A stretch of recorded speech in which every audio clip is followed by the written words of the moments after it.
everyone et bienvenue dans cette vidéo qui parle de la formation des temps de l'anglais. Je dis bien de la formation parce que l'utilisation des temps, ce sera pour une autre vidéo. Là, on va parler de comment est-ce qu'ils se fabriquent, de quels morceaux est-ce qu'ils sont composés. La première bonne nouvelle, c'est que tous les temps de l'anglais rentrent dans ce tableau. Et que ce tableau, vous pouvez le télécharger grâce au lien qu'il y a dans la description juste en dessous. La deuxième bonne nouvelle, c'est que ce tableau, on va le remplir ensemble, là maintenant tout de suite. Alright, alors avant tout, il faut savoir que ce tableau, les temps de l'anglais, il y a d'une part, on a l'habitude de parler au présent, au passé, tout ça, ok, mais il y a plusieurs sortes de présent et de passé, n'est-ce pas? Donc le présent, passé, futur, ce sera là, ce sont donc les lignes, et les colonnes sont ce qu'on appelle l'aspect.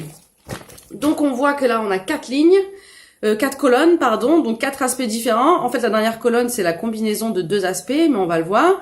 Et ce qui veut donc dire qu'il y a 3 aspects en anglais. À chaque aspect correspond un auxiliaire, ce qui va vraiment beaucoup nous aider, parce qu'après, la logique va être imparable. Auxiliaire, à quel temps, bim, c'est bon, on a conjugué notre verbe comme on voulait. Un auxiliaire, qu'est-ce qu'un auxiliaire d'ailleurs? Vous voyez ce que c'est? Un auxiliaire, on en a en français aussi, on va donner un exemple tout de suite, c'est un verbe qui aide un autre verbe à faire quelque chose qu'il n'arrive pas à faire tout seul. Un verbe qui aide un autre verbe à faire quelque chose qu'il n'arrive pas à faire tout seul. Par exemple, en français, comme vous le savez, on a 2 auxiliaires, oui, pour créer le passé composé. Par exemple, on a un auxiliaire avoir et l'auxiliaire être, qui nous aide à former le passé composé, par exemple. Si jamais je veux conjuguer le verbe manger au passé composé, je vais dire j'ai mangé. Donc j'ai bien utilisé un auxiliaire, l'auxiliaire avoir, mais c'est bien le verbe manger que j'ai conjugué. On se concentre pas sur le fait d'avoir, mais bien sur l'action de manger. Quand on dit j'ai mangé un gâteau au chocolat pour le petit déjeuner. Alright? Pareil donc avec l'auxiliaire être. Si jamais je dis je suis tombé dans la neige, on a toujours un auxiliaire, donc l'auxiliaire être, je suis tombé, qui nous aide à nous faire comprendre que le verbe tomber, là, il est au passé composé, mais c'est bien l'action de tomber qui est importante, c'est pas être qui est important, on n'a pas la neige, on est tombé dans la neige. Ok, en anglais, il y a aussi des auxiliaires, mais il y en a 3. Donc, vu qu'on a du bol, il y a déjà les 2 mêmes qu'en français, donc avoir et être, ça donne to have et to do. J'ai donné la réponse, je me suis trompée, pardon. Donc avoir, to have, et être, c'est to be. Et le 3e, j'ai donné la réponse, c'est faire, c'est to do. Alright? Donc on a nos 3 auxiliaires, on a nos 3 aspects. Je pense que ça y est, on est prêt à commencer. Alors, on va commencer juste là, avec le présent, mais on va commencer par la question, ok? Parce que, vous allez voir pourquoi tout de suite après. Donc, on est première ligne, première colonne. Le temps, c'est le présent. L'aspect, c'est simple. On sait que l'aspect est simple, que pour l'aspect simple, on a besoin de l'auxiliaire do. Donc, on va mettre l'auxiliaire do au présent. Là, on commence par la question. Donc, ça fait do, you. Je vous pose une question à vous. Et le verbe qu'on va conjuguer, j'ai oublié de vous le dire, c'est walk. Marcher. To walk. Donc, do, you, walk. Voilà, on a posé une question au present simple. Alright, cool. Maintenant, on va répondre non, je ne marche pas. Donc là, c'est moi qui réponds. On va dire I don't walk. Et là, on voit que l'auxiliaire prend la marque de la négation. En fait, l'auxiliaire prend la marque de tout, comme vous allez le voir. Et la raison pour laquelle est-ce que je finis par la phrase affirmative, c'est parce que, en fait, exceptionnellement, pour toute la colonne simple, en fait, il y a pas besoin de l'auxiliaire pour la forme affirmative, mais c'est que dans cette colonne-là, ça donne tout simplement I walk. Ok? Like that. Cool. Maintenant, on va faire la même chose, mais au passé. Donc là encore, on va commencer par la question, parce qu'on n'a pas besoin de l'auxiliaire. Là, on peut pas deviner pour l'instant, on va essayer de faire les choses logiquement. Si au présent simple, c'était do you walk, qu'on garde le même auxiliaire, donc to do, mais que on passe du présent au passé, à votre avis, qu'est-ce qui va bouger? Ben voilà, l'auxiliaire, il sera plus au présent, mais au passé. Donc ça donne, quand on pose la question, did you walk? Et quand on répond, ça va donner non plus I don't walk, mais I didn't walk. Ok? Et ensuite, il nous reste toujours la forme affirmative. Là, on peut pas deviner, il faut le savoir. Au past simple, pour les verbes réguliers, il faut rajouter ed à la fin. Nous y voilà. Donc, past simple, j'ai bien dit verbe régulier, c'est donc il y a aussi des verbes irréguliers, il faut les apprendre par cœur. Vous savez que les verbes irréguliers, en général, on les monte sous 3 colonnes. L'infinitif, donc avec le to. La deuxième colonne, c'est le past simple, qu'on vient de voir. Et la troisième colonne, c'est le past participle, c'est le participe passé, dont on va avoir besoin pour la troisième colonne. On va le voir tout à l'heure. Ok, maintenant, on a déjà les temps simples. La dernière partie, le futur, on regardera après parce que c'est encore différent. Alright, maintenant on passe à l'aspect continu. Donc on va commencer par le present continuous. On voit que l'aspect continu se forme par l'auxiliaire be et le verbe, on le balance à la forme ing. Donc on balance ing à la fin, en fait, tout simplement. Et là, dès le début, on a besoin de l'auxiliaire. Donc on fait tout vraiment de façon très logique. Donc I, parce que c'est toujours moi qui parle. Be, l'auxiliaire, on va le mettre au présent, ma foi, vu que c'est le present continuous. Donc I am. Et après notre verbe walk, on rajoute ing à la fin. I am walking. Just like that. Après, pour poser la question, on fait comme dans ceux d'avant. Donc, on commence par l'auxiliaire. Donc, je pose la question à vous, à toi. Donc, ça sera are you walking? Alright, je commence à dépasser des cases. Et enfin, pour la forme négative, comme d'hab, c'est l'auxiliaire qui prend la marque de to, donc aussi de la négation. Ça va donner I am not walking. Ok? Soit dit en passant, I am, ça n'existe pas. Celui-là, on peut pas le contracter. C'est I am not walking. Ok, let's continue. La même chose, mais au passé. Qu'est-ce qui se passe? Comme dans la colonne d'avant, ce sera plus I am walking, mais I, be, donc pas au présent, mais au passé, ça donne was. I was walking. Ok. On pose la question à quelqu'un, on commence par l'auxiliaire, c'est ça, l'auxiliaire c'est be, il est au passé, c'est parfait, donc ça donne were you walking. Et enfin la négation, non, je n'étais pas en train de marcher, I wasn't, là on a droit à une petite contraction, walking. I wasn't walking, je ne suis pas sûre que vous arriviez à lire. J'espère que oui. J'espère que vous savez comment on écrit wasn't. Was-and.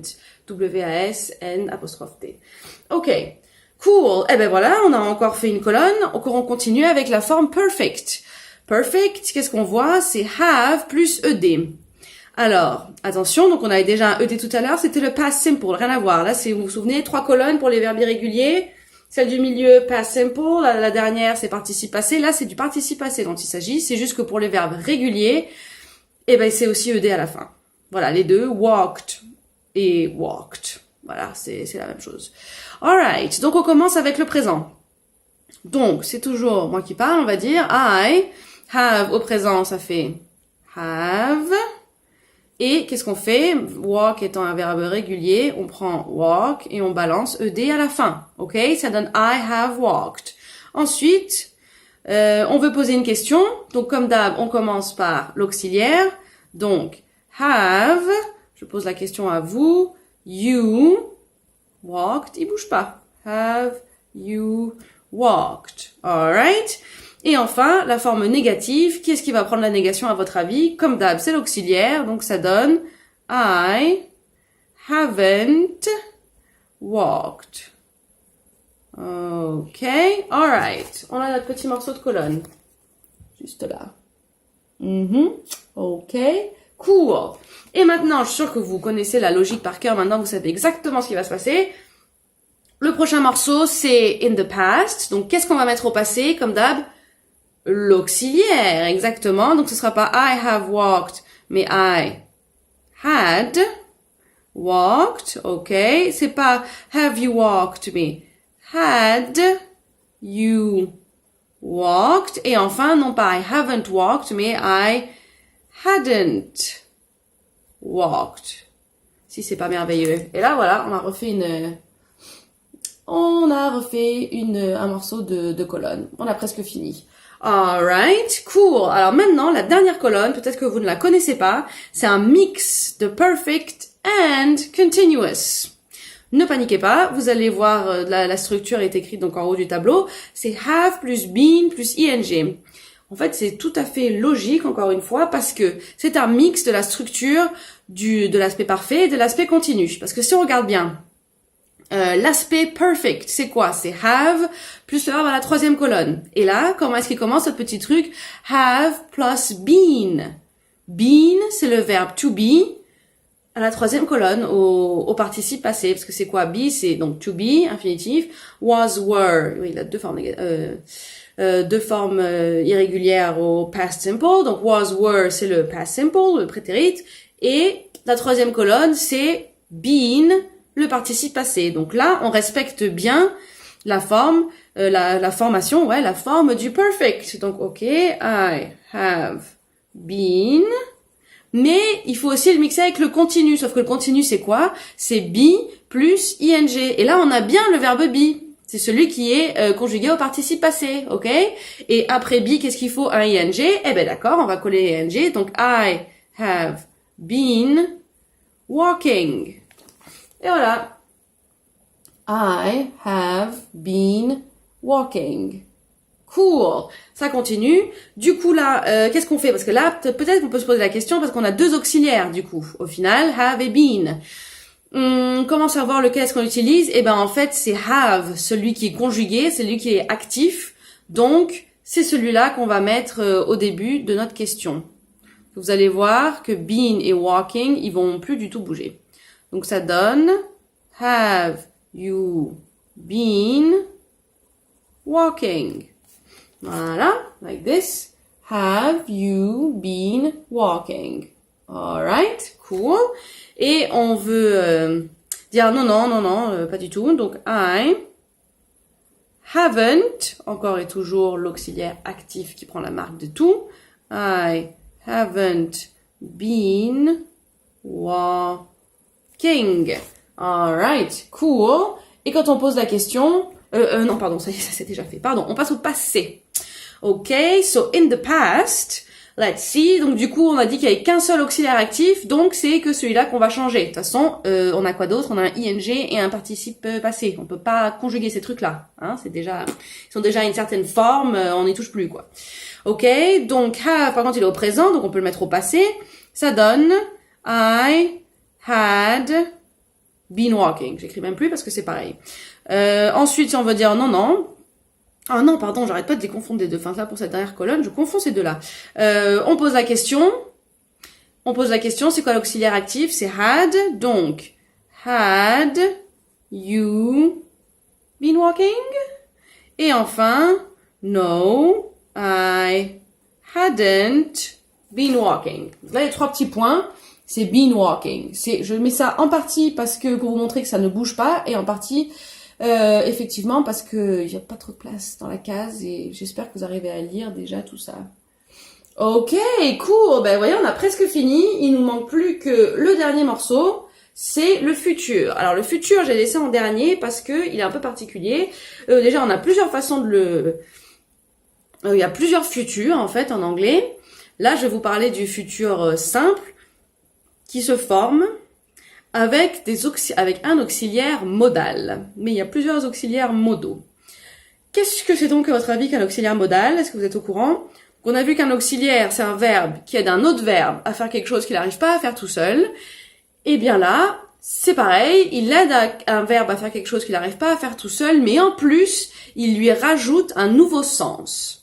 C'est-à-dire que jusque-là, dans notre petit tableau, là, jusqu'à présent, on avait besoin de do, be et have pour la structure. Tout comme en français, on a besoin de avoir et être pour la structure, pour former le passé composé, par exemple. Là, dans le tableau, pour former les différents aspects. Mais, comme je vous le disais avec les exemples en français, quand on dit je suis tombé, c'est sur le verbe tomber qu'on se concentre. Il n'y a pas de notion d'être. Pareil avec j'ai mangé. L'action c'est manger. C'est ce verbe-là qui nous intéresse. L'auxiliaire n'est là que pour la structure. Eh bien, en anglais, les modaux, ce qu'ils font, c'est qu'ils rajoutent un sens aux verbes qu'ils aident. En fait, ils les aident pour la structure et aussi au niveau du sens. Donc, par exemple, on a un auxiliaire modal qui exprime le futur. Et donc, on va mettre cet auxiliaire modal et derrière le verbe convu conjugué, et ce verbe sera au futur. Voilà. Alors, la bonne nouvelle, c'est que les modaux, les auxiliaires modaux, ils ont toujours la même structure, à savoir, on prend l'auxiliaire modal, donc la will, et derrière, on met ce que j'appelle le verbe tout nu, donc à savoir l'infinitif sans le to. Ok, donc le verbe qu'on conjugue depuis tout à l'heure, c'est to walk. Et là, on va prendre I will walk. Tout simplement. Voilà. Donc là, ce qui est un peu étrange avec cette colonne-là, au futur, c'est que vous vous souvenez on n'utilisait pas en fait l'auxiliaire dans les phrases affirmatives, donc I walk, I walked. Et ben là, vu qu'on utilise l'auxiliaire will, dans les phrases négatives et interrogatives, et ben on va aussi utiliser will, c'est-à-dire qu'on largue le do complètement. On n'a plus besoin du do, ok? Alors donc I will walk. On pose la question, donc on commence par l'auxiliaire. On vient de dire que l'auxiliaire c'est will, donc ça donne will you walk? Question. Et enfin on répond non, je vais pas marcher. Ça donne you won't walk. Voilà, quelque chose comme ça. Ok? Alright. Donc là, on n'avait pas vraiment de structure à suivre et qu'on n'utilise pas le do, mais vous allez voir qu'au final, c'est encore plus simple avec le reste parce qu'on a la structure en haut de la colonne. Donc là, par exemple, le prochain, c'est continu, be plus ing. Et c'est super, on n'a rien à changer en fait, quoi. C'est toujours pareil parce que on parle toujours de nous-mêmes. Donc I will, c'est le modal. Et ben quoi, il a besoin de quoi? Will, il a besoin du verbe tout nu, donc c'est be. Et on a dit qu'après be, il faut ing, parce que c'est donc à la forme continue. Et ben, I will be walking. Awesome. Et ensuite, on pose la question, pareil, comme dans la 4e colonne tout à l'heure, on a 2 auxiliaires, mais il y en a un qui est actif, et l'autre non. Là, c'est will qui est actif. C'est lui qui prend la marque de tout. Donc, will you be walking? Ok. Et enfin, le dernier, non, la forme négative, donc I won't be walking. Là aussi, je l'écris plus parce que c'est pareil, il ne bouge pas. Ok, nous y voilà. Alright. Alors, après, l'aspect parfait. L'aspect parfait, ben pareil, ma foi, vu que c'est have plus 3e colonne et qu'après will, il nous faut l'auxiliaire, le verbe tout nu. Ben voilà, il y a déjà notre verbe tout nu, c'est have. Donc, I will have walked. Mais c'est merveilleux. I will have walked. C'est bon, on a la structure. On a celui qui exprime le futur. Derrière, on a le verbe tout nu qui est le début de la structure du parfait. Et la structure du parfait, après have, c'est ed. I will have walked. C'est bon, on a tout ce qu'il faut. Alright, on pose la question. C'est toujours will, l'auxiliaire actif. Donc, will you have walked? Ça bouge pas. Et enfin, le dernier, I won't have walked. Voilà. On en est là. On en est là. Et là, il nous reste plus qu'un dernier petit morceau. Où, oui, ça va être super long celui-là. D'ailleurs, vous allez le voir, on n'utilise pas des masses ce temps-là. Mais bon, finissons le tableau, tant qu'à faire. Donc, on a I will. On est sûr que ça commence par ça, puisqu'on est au futur. Notre auxiliaire, c'est will. La formation, c'est quoi? Have, been, plus ing. Bah, attendez, c'est super simple, en fait. Pareil, on balance tout, vu qu'après will, on a besoin du verbe tout nu. Donc, on a have, et que been, walking, de toute façon, il bouge pas. Et ben, voilà. I will have been walking. Perfect. Alright. Donc, c'est long, mais c'est simple. On pose la question, c'est toujours will, qui est l'auxiliaire actif. Donc, will I have been walking? Will I have been walking? Cool.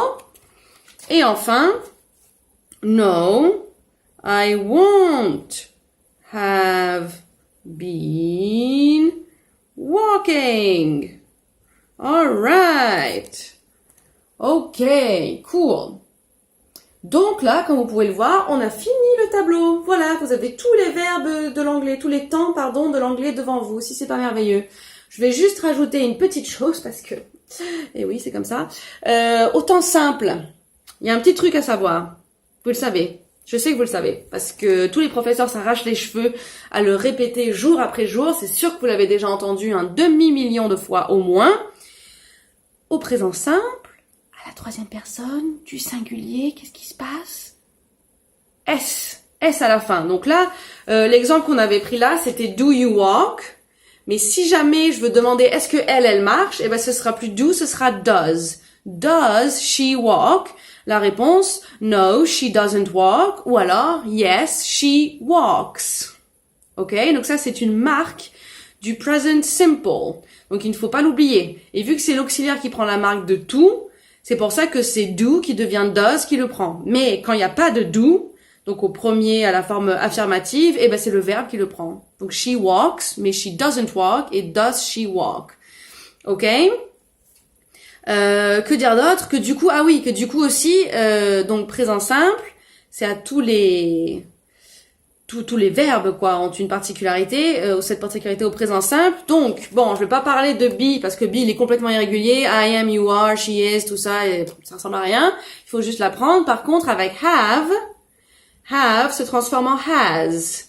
Donc là, ça donnerait she has walked, has she walked, and she hasn't walked. Ok? Mais pareil que au présent.